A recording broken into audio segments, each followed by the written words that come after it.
हाँ जी वीरो, ये दादी अम्मा के भाई ने 1947 ਦੇ ਵਿਛੜੇ ਸਨ ਤੇ ਅੱਜ ਮਿਲੇ ਨੇ ਦਾਦੀ ਅम्मा ਆਪਣੇ ਭਾਈਆਂ ਨੂੰ।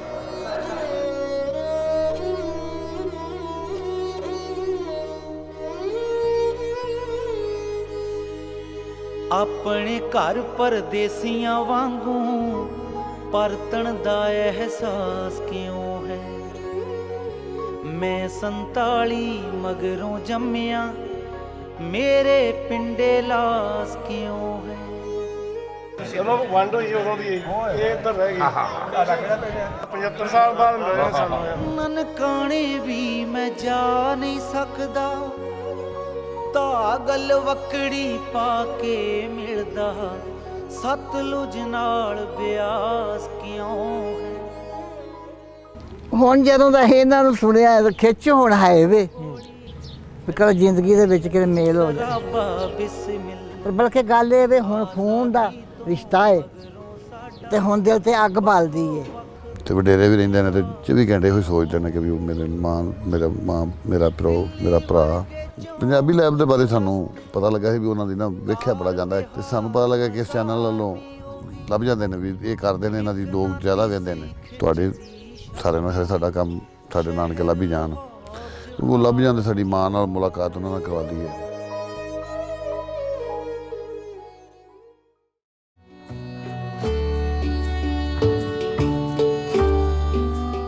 ਬਾਬਾ ਜੀ ਸਤਿ ਸ਼੍ਰੀ ਅਕਾਲ, ਠੀਕ ਹੋ ਜੀ?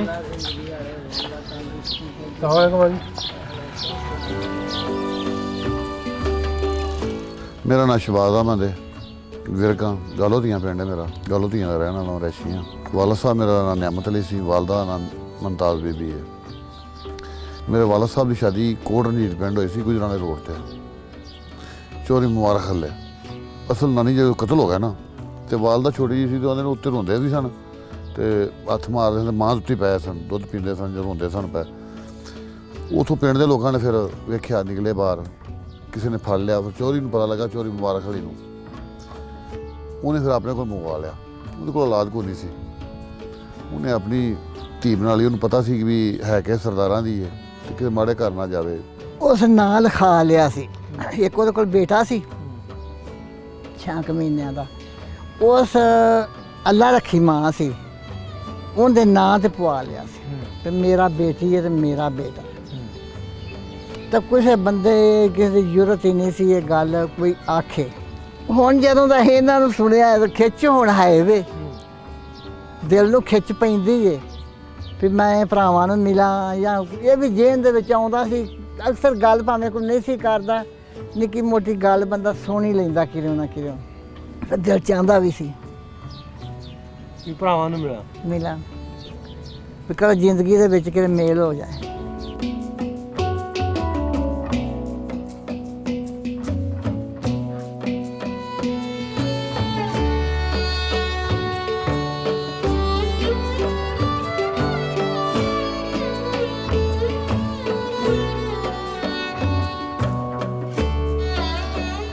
ਮਾਂ ਸਾਡੀ ਜਿਹੜੀ ਛੋਟੀ ਜਿਹੀ ਸਾਨੂੰ 75 ਸਾਲ ਹੋ ਗਏ ਨੇ ਤੇ ਖੂਨ ਜਿਹੜਾ ਹੁੰਦਾ ਉਹ ਖੂਨ ਹੀ ਹੁੰਦਾ।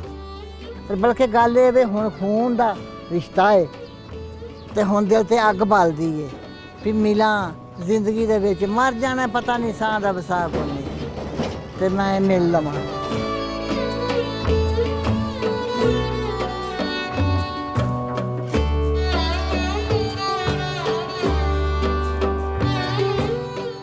ਹੁਣ ਮੈਨੂੰ ਪਤਾ ਲੱਗਾ ਕਿ ਜੀ ਉਹ ਬਾਬਾ ਪਾਲਾ ਸਿੰਘ ਸੀ ਸਾਡਾ ਨਾਨਾ, ਤੇ ਪਟਿਆਲਾ ਜ਼ਿਲ੍ਹਾ ਹੈ, ਸਦਰਾਣਾ ਤਹਿਸੀਲ ਹੈ, ਪਿੰਡ ਹੈ, ਪਾਤਨਾ ਤਹਿਸੀਲ ਹੈ, ਕਾਲਪੁਰ ਡੇਰਾ ਬੋਰਡ ਵਾਲਾ। ਉੱਥੇ ਪਤਾ ਲੱਗਿਆ ਬੈਠੇ ਨੇ ਬਾਬਾ ਪਾਲਾ ਸਿੰਘ ਦੇ ਆਪ ਮਰ ਗਏ, ਫੌਤ ਹੋ ਗਏ। ਉਹਨਾਂ ਦੇ 3 ਬੇਟੇ ਨੇ, ਉਹਨਾਂ ਨੂੰ ਕੋਸ਼ਿਸ਼ ਕਰਨੇ ਆ ਵੀ ਰਸਤਾ ਹੋ ਜਾਏ ਤੇ ਉਹ ਲੱਭ ਜਾਂਦੇ, ਸਾਡੀ ਮਾਂ ਨਾਲ ਮੁਲਾਕਾਤ ਉਹਨਾਂ ਨਾਲ ਕਰਵਾ ਦਈਏ।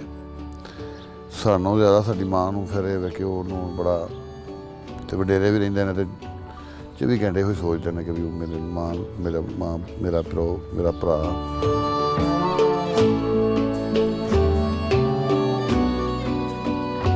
ਪੰਜਾਬੀ ਲੈਬ ਦੇ ਬਾਰੇ ਸਾਨੂੰ ਪਤਾ ਲੱਗਾ ਸੀ ਵੀ ਉਹਨਾਂ ਦੀ ਨਾ ਵੇਖਿਆ ਬੜਾ ਜਾਂਦਾ ਹੈ, ਕਿਉਂਕਿ ਪਿਛਲੇ ਨਾ ਇੱਕ 2 ਭੈਣ ਭਰਾ ਮਿਲੇ, 2 ਭਰਾ ਮਿਲੇ ਸਨ ਤੇ ਉਹਨਾਂ ਨੂੰ ਫਿਰ ਵੀਜ਼ੇ ਵੀ ਮਿਲ ਗਏ ਸਨ ਤੇ ਸਾਨੂੰ ਪਤਾ ਲੱਗਾ ਕਿ ਇਸ ਚੈਨਲ ਵੱਲੋਂ ਲੱਭ ਜਾਂਦੇ ਨੇ ਵੀ ਇਹ ਕਰਦੇ ਨੇ, ਇਹਨਾਂ ਦੀ ਲੋਕ ਜ਼ਿਆਦਾ ਵੇਖਦੇ ਨੇ। ਇਹ ਵੇਖਣ ਵਾਲੀ ਹੁੰਦਾ ਨਾ, ਚੈਨਲ ਵੇਖਣ ਵਾਲੀ ਕੰਮ ਚੱਲਦਾ ਨਾ। ਤੇ ਫਿਰ ਹਾਂ ਰਾਬਤਾ ਤੁਹਾਡੇ ਨਾਲ ਕੀਤਾ, ਤੁਹਾਨੂੰ ਇੰਟਰਵਿਊ ਦਿੰਦੇ ਆਪਾਂ। ਤੁਹਾਡੇ ਸਾਰਿਆਂ ਨਾਲ ਸਾਡਾ ਕੰਮ ਸਾਡੇ ਨਾਨਕੇ ਲੱਭ ਹੀ ਜਾਣ। ਮੈਨੂੰ ਇੰਜ ਮਹਿਸੂਸ ਹੋਣ ਡਿਆ ਜਿਵੇਂ ਮੇਰੇ ਭਰਾ ਭਤੀਜੇ ਸਾਰੇ ਵੀ ਨਹੀਂ ਮਿਲ ਪਏ। ਅੱਛਾ ਉਧਰ ਵਾਲੇ ਆ ਗਏ, ਹਾਂ ਕਿਹੜੀ ਆਏ ਮਿਲਦੇ। ਚਲੋ ਇਹ ਤੁਹਾਡਾ ਪਿਆਰ ਆ, ਅਸੀਂ ਵੀ ਤੁਹਾਡੇ ਹੀ ਆ, ਅਸੀਂ ਤੁਹਾਡੇ ਹੀ ਪੁੱਤਰ ਆ, ਤੁਹਾਡੇ ਹੀ ਭਤੀਜੇ ਆ, ਤੁਹਾਡੇ ਹੀ ਸਾਰਾ ਨਾ।